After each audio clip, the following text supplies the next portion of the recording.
इतिहास कभी शांत नहीं रहता, वो खुद को दोहराता है।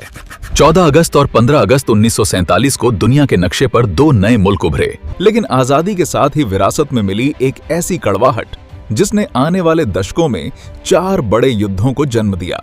क्या आप जानते हैं कि 1965 की उस काली रात को क्या हुआ था, जब लाहौर के पास टैंकों की आवाज सुनी गई थी, या 1971 का 13 दिवसीय युद्ध जिसने दुनिया का भूगोल ही बदल कर रख दिया? आज की इस स्पेशल डॉक्यूमेंट्री में हम किताबी बातों से आगे निकलकर उन मोर्चों पर चलेंगे जहां लहू से इतिहास लिखा गया था।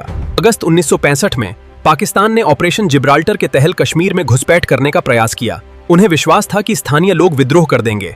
भारत ने न केवल मजबूती से जवाबी कार्रवाई की, बल्कि अंतर्राष्ट्रीय सीमा भी पार कर दी और लाहौर की तरफ बढ़ गया। असल उत्तर की लड़ाई में पाकिस्तान के पास पंजाब के खेमकरण सेक्टर में अमेरिका के दिए हुए आधुनिक पैटर्न टैंक थे, किंतु भारतीय सेना की रणनीति के सामने ये टैंक मिट्टी के खिलौने साबित हुए। यहीं वीर अब्दुल हामिद ने अपनी रिकॉइललेस बंदूक 65 की जंग के कुछ साल बाद ही 1971 में फिर से हालात बिगड़े। इस बार मुद्दा कश्मीर नहीं बल्कि पूर्वी पाकिस्तान था। करोड़ों शरणार्थी भारत की सीमा में दाखिल हो रहे थे। 3 दिसंबर 1971 को शाम के वक्त पाकिस्तान ने भारत के हवाई अड्डों पर हमला किया और आधिकारिक तौर पर युद्ध शुरू हो गया। दुश्मन आगे बढ़ रहा है, अपनी स्थिति बनाए रखें। दुश्मन के टैंक पर गोला दागो, निशाना साधो और फायरिंग जारी रखो। पूरी रात काफिला रुका रहा और दूसरा 93,000 पाकिस्तानी सैनिकों का दुनिया का सबसे बड़ा आत्मसमर्पण। ढाका 13 दिनों के भीतर आजाद हो गया और दुनिया ने बांग्लादेश के रूप में एक नया देश देखा। समय का पहिया और आगे बढ़ा।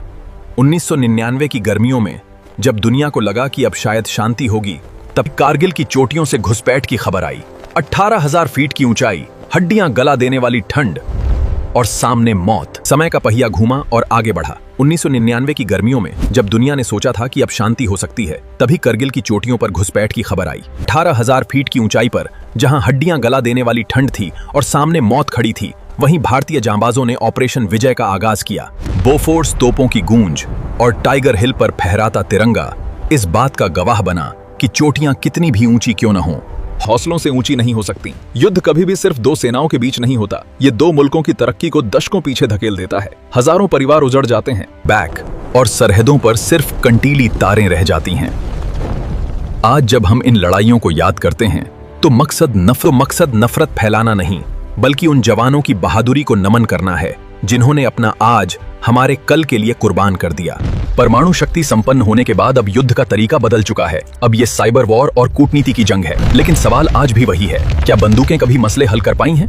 आज इन युद्धों को गुजरे कई दशक हो चुके हैं, लेकिन इनकी यादें आज भी दोनों देशों के इतिहास में दर्ज हैं। इतिहास हमें सिखाता है कि जंग कभी किसी मसले का हल नहीं होती और अमन चैन ही वो रास्ता है जो तरक्की की ओर ले जाता है।